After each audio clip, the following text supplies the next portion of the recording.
since 1966, Government of India announced many export promotion schemes. So now let us look at those export promotion schemes one by one. Cash compensatory scheme.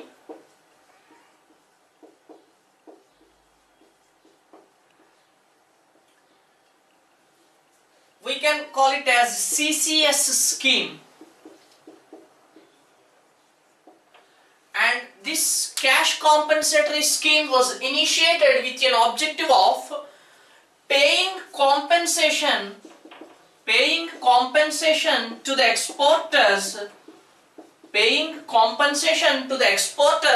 on the costs incurred on them with the indirect taxes. So compensation will be paid to them on the unrebated indirect taxes as well as inputs and any market, transportation and freight costs on which they incurred some burden. So this cash compensatory scheme will pay the compensation for such costs so that the cost of the production of such exports will be less. And this was considered as the most single outlay scheme with more outlay in budget. A single scheme with larger outlay in budget is CCS scheme. It was introduced in 1966 and by 1970 20% of the total exports were covered under this cash compensatory scheme, and almost by 1980 and 90 they were nearly covered by 40%. And this cash compensatory scheme, which helped in reducing the burden for the Indian exporters in their production, was abolished in 1991 as reforms and devaluation of rupee was introduced. So on the account of reforms, this cash compensatory scheme was abolished in 1991.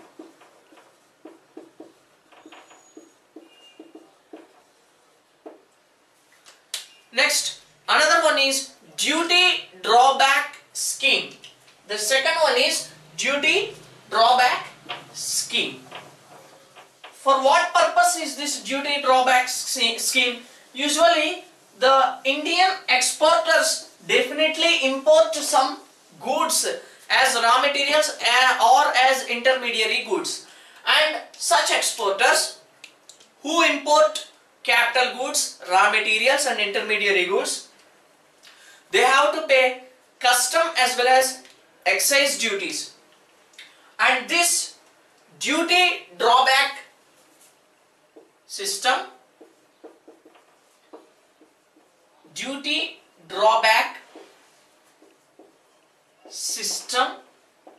is introduced with an objective to reimburse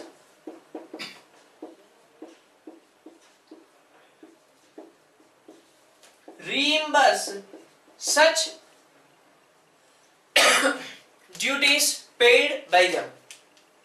Duty drawback system was initiated with an objective to reimburse such duties, excise duties as well as custom duties on the imports by Indian exporters, so that the production cost again comes down. Next one is third one, import replenishment scheme. Actually, this import replenishment scheme was previously called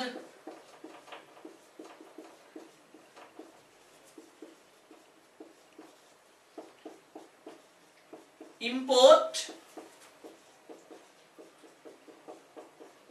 entitlement scheme in 1950s. This import entitlement scheme was introduced in 1950s. Actually, this import entitlement scheme provides a license against the exporters that when they are exporting some goods, they will be availed through this import entitlement scheme the import of capital goods as well as raw materials, and not on all but on selected and only sometimes with some quantitative restrictions they will be given some concessions for importing the raw materials, especially for capital goods. But this import entitlement scheme after the devaluation of rupee in 1966 was withdrawn. In 1966 this import entitlement scheme was withdrawn, but the same was again reintroduced with the name import replenishment scheme. But this import replenishment scheme especially concentrates on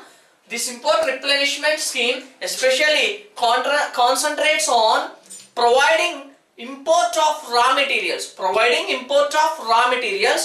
which are not adequately available with better quality in domestic market, but the same will be made available to them in the foreign market of better quality and at a reasonably cheaper cost. So this import replenishment scheme is especially initiated with an objective of providing an alternative source of raw materials as well as capital goods through imports from the foreign countries when they are not adequately available at a reasonable cost in domestic market.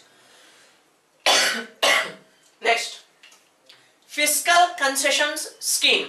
What is this fiscal concessions scheme? Usually this fiscal concessions scheme is with an objective of giving concessions to the exporters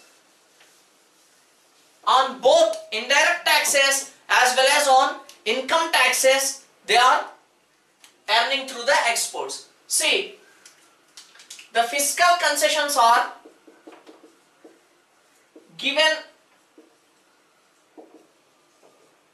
in two different types. One is reimbursement on indirect taxes and on duties like custom as well as excise duties through cash compensatory scheme as well as through duty drawback scheme. The second one is direct exemption on the income tax. Exemption on income tax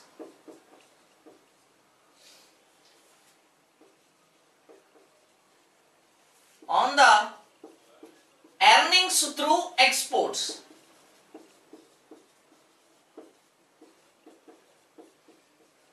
On the earnings through exports. In this way, fiscal concessions scheme also helped for the promotion of exports. And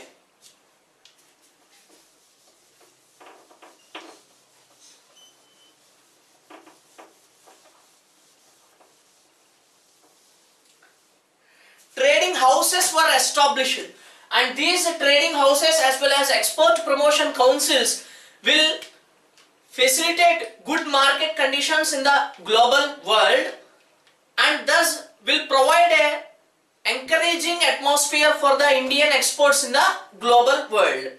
And they usually coordinate with the Federation of Indian Exports, which coordinationally will work with these other export promotion councils for creating a better encouraging atmosphere in the global world so that the exporters may get encouraged and also there will be a hub in the global world for Indian exports. And apart from these,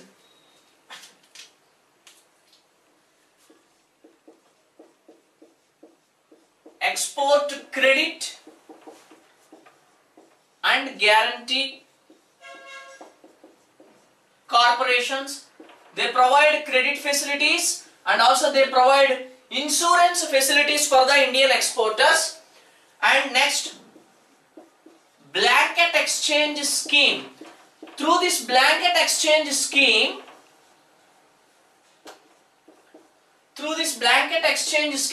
the Indian exporters can use at least 10% of their foreign exchange revenue. That means if they gained some amount through dollars, among the total amount of dollars that they gained through the export trade, 10% of foreign exchange can be used there itself for creating some market for their goods, either through advertisement or through some promotional programs. So this blanket exchange scheme provided to use 10% of their foreign exchange there itself, in the foreign itself, for the promotion of their export products as well as for some advertisement. So Export Credit and Guarantee Corporation, blanket exchange schemes, and also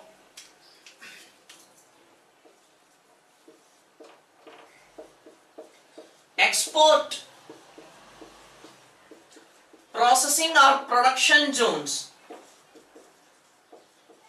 We call them as EPZs, and 100%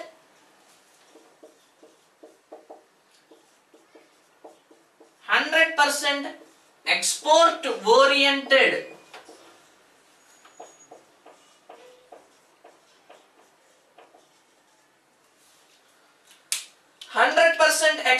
oriented production. We call it as EOP or sometimes EOA. So these export processing zones will give almost a free trade environment for the production of export oriented goods, and at the same time this export oriented production or EOP or EOA will facilitate a 100% free of tariff costs, 100% free of tariff costs environment for export oriented production. And this EPZs as well as EOA or EOPs were also announced. Apart from these, there are many other schemes announced by Government of India. State Trading Corporation as well as Mineral and Metals Trading Corporations. These two are the public sector institutions or organizations which will carry on the promotional schemes and setting the deal between other countries for binary as well as multilateral trade. STC, Mineral and Metal Trading Corporation, MMTC. State Trading Corporation, Minerals and Metals Trading Corporation, these both are public sector corporations which strive for the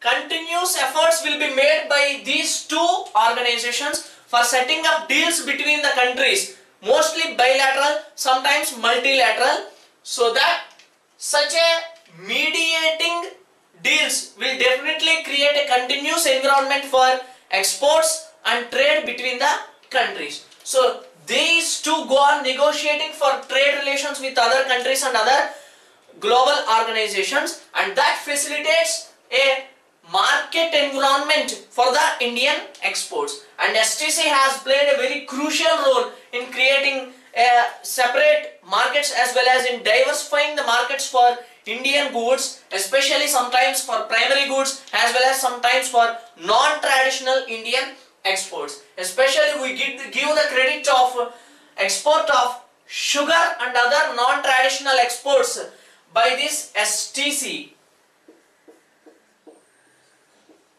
Sugar and oils also.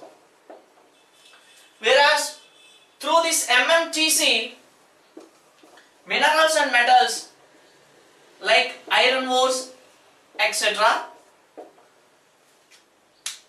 have been traded through MMTC. Apart from these two,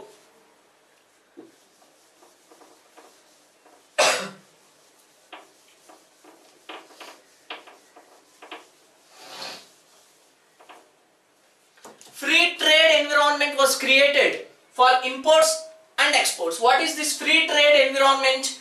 See, especially in 1990s, in 1993 and 95, between this period, we call it as a period of reforms in India. Many structural adjustment programs were announced by Government of India in its academic policies.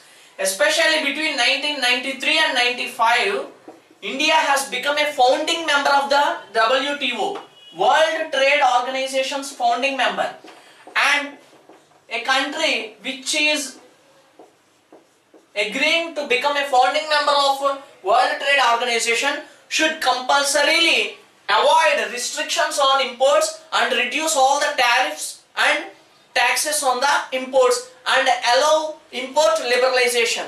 So Government of India just allowed for import liberalization so that easy trade environment will be existing and it will eventually create a encouragement to the exporters. Since India is liberalizing the import policy, other countries will also show some interest to get imports from India. So to get imports from India means obviously they are exports to India. So our exports will be growing. With your view, India has become a founding member in 1993-95 in WTO, and eventually by almost 2000 and 2001, India totally removed all quantitative restrictions on all the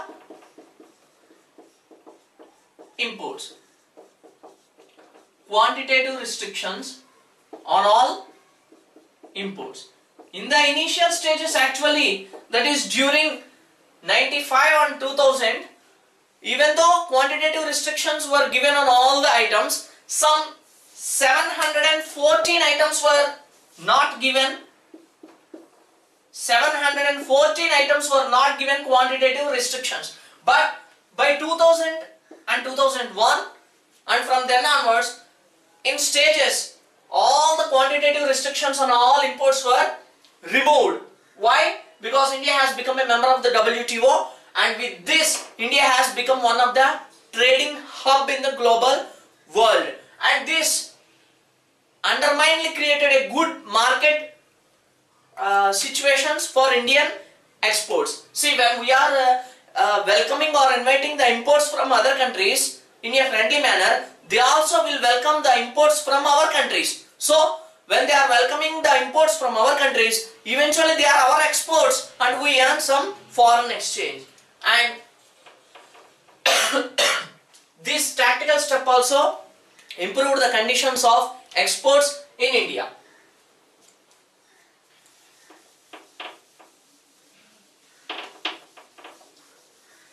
And in 1993, Challaya Committee gave a report that rationalization of tariffs is necessary. And with the 1993 Challaya Committee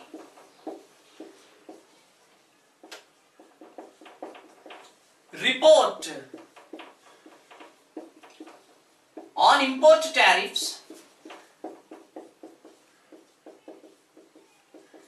the import tariffs have been gradually reduced from nearly 110% in the past to nearly 85%. Later they have been reduced to 70%. And if we consider the agricultural products, the import tariffs on agricultural products have been reduced to as low as 10%. So this is the 10% on agricultural imports.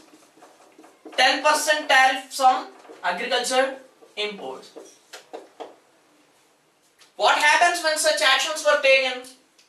See, this import liberalization is not for increasing imports, but this import liberalization is for encouraging the exports. How?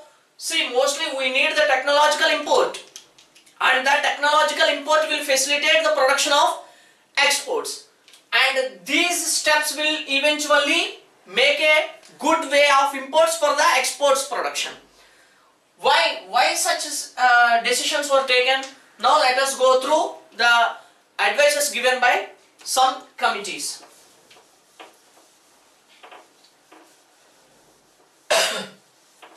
This Chalaya committee advised for the rationalization of tariffs.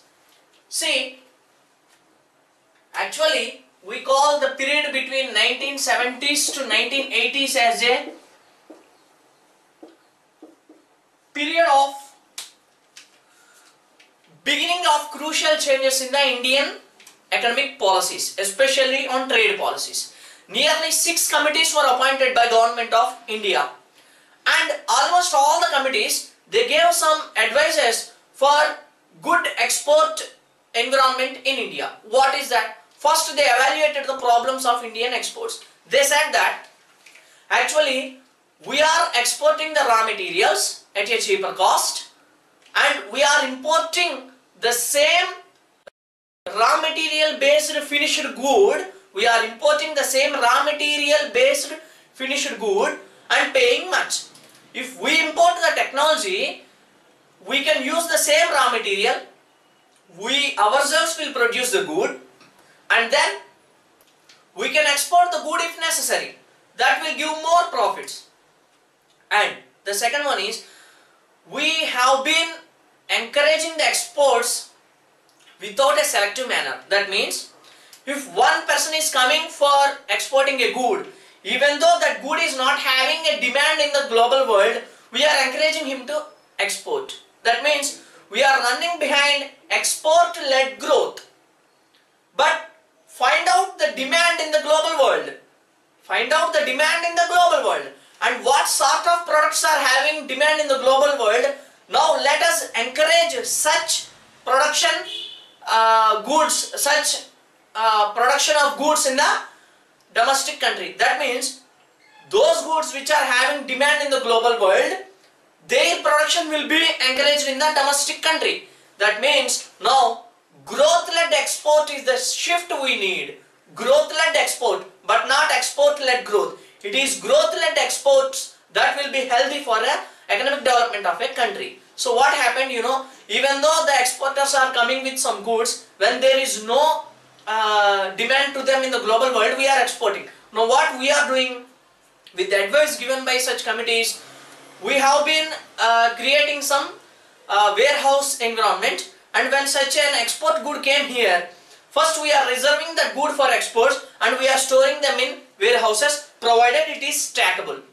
And when this good will have a demand at some other time, this stackable good will be exported by catching the demand, and profit will be more. When demand is more, price will be more. So even though he is trying to export it in the earlier stages, we are stopping him from exporting, and we are storing. This is for only stackable goods. We are storing it in the warehouses. When the demand comes for this product, we are selling it at a high price, and we are profiting from such exports. So this is another advice given. And some goods which were exported here have been returned by the global customers. Why? Because of inferior quality. Now what the advice given? Establish an export inspection council, and the duty of this export inspection council is to check the quality of this good which is ready for export before the shipment, and once only the good matches all the necessary norms, quality norms, only then you export the good. Moreover, before exporting the goods, take a what we call, before exporting the good itself, they have to take some bond from the concerned exporter. What this bond will help? It is just like a pre-agreement that if the good has been returned from the foreign customer, then this exporter has to pay back the money to Government of India. Why? See, actually the mechanism is, when the good came here for exporting, he will be paid immediately, and the good will be exported there, and the good will be delivered to the consumer there, and the government will receive the money. But now, since they are paying immediately to the exporter, if that foreign customer is not happy or not satisfied with the quality of the good, he is returning the good, and the government is incurring the loss for such issues. Now what happens? The government will take a pre-agreement, and if necessary will take some money from the exporter, and only if the good has been accepted by that foreign customer, the prepaid money will be given back to the exporter. Now what happens? In such conditions, exporters will not try to export the inferior quality good, and they will try to improve the quality of the good. Now another thing is, when the exports are good in quality, the government of India will announce some exemptions to them, some extra concessions to them. The government of India will encourage the quality exporters through some concessions and some awards to them. That is, sometimes 10% or 20% of their total exports value will be given back to them. With this 10% or 20% export value which is given back to them, it will just create some attraction and attention among the other exporters, and they will try to improve the quality and thus to take that award.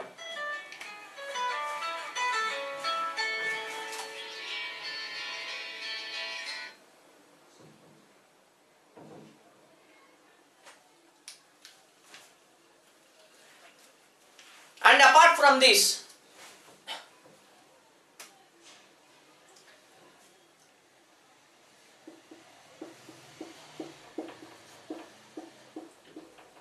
export houses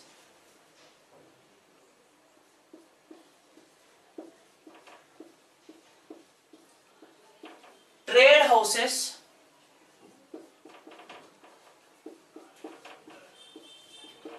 star trading houses,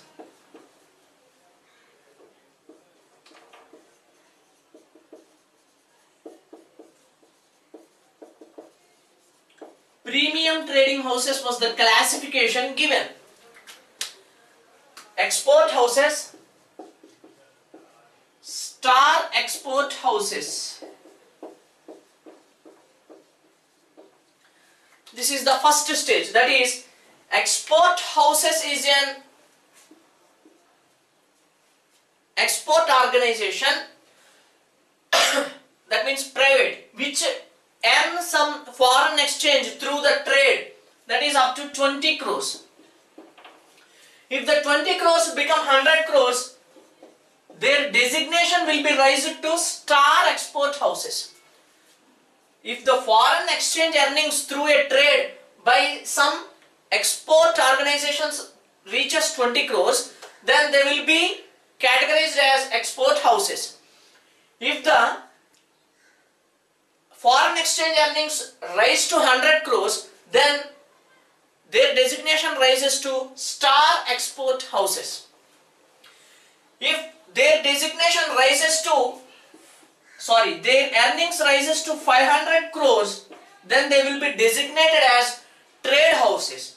If their foreign exchange earnings through export trade rises to 2500 crores, then they will be designated as star trading houses. And if their foreign exchange earnings rises to 10,000 crores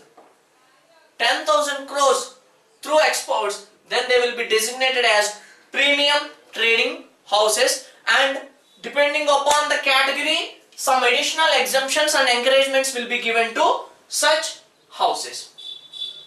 In this way, Government of India introduced many policies, and in the recent policy, the aim of Government of India is to double the from 1.68, it is to be raised to 3.28. This 1.68 is the percentage contribution of India's trade on the world trade, and the objective is by 2020 the contribution of India's trade in the global trade should rise to 3.28%. This is the objective of India's foreign policy of 2009 and 14. This is the long time objective, and there are many objectives such as establishing a separate council for agricultural exports and establishing a separate organization and council for handicrafts as well as handloom exports.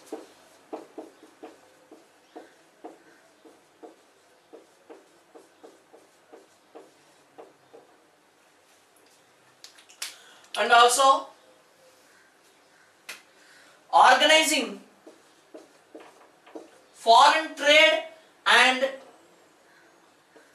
warehouse corporations. They are FTWZs.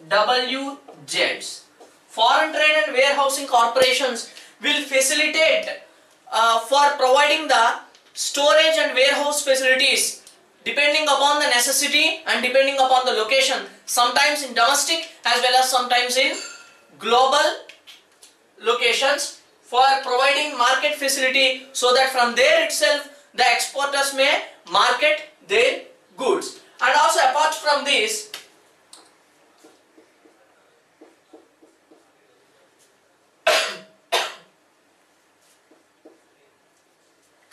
foreign market program. That means, see, actually in the past, Europe, Japan, Germany and USA, sometimes UK have been the markets for Indian exports.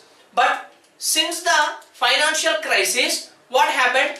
These countries are not able to become a good markets with the financial crisis for Indian exports. So we have to widen our base for our export goods. So in order to increase the market base for Indian exports, foreign markets program has been announced, and this foreign markets program will find more and more market areas for Indian exports. And again, foreign product scheme has been announced, and with this foreign product scheme, demand based markets will be identified. That means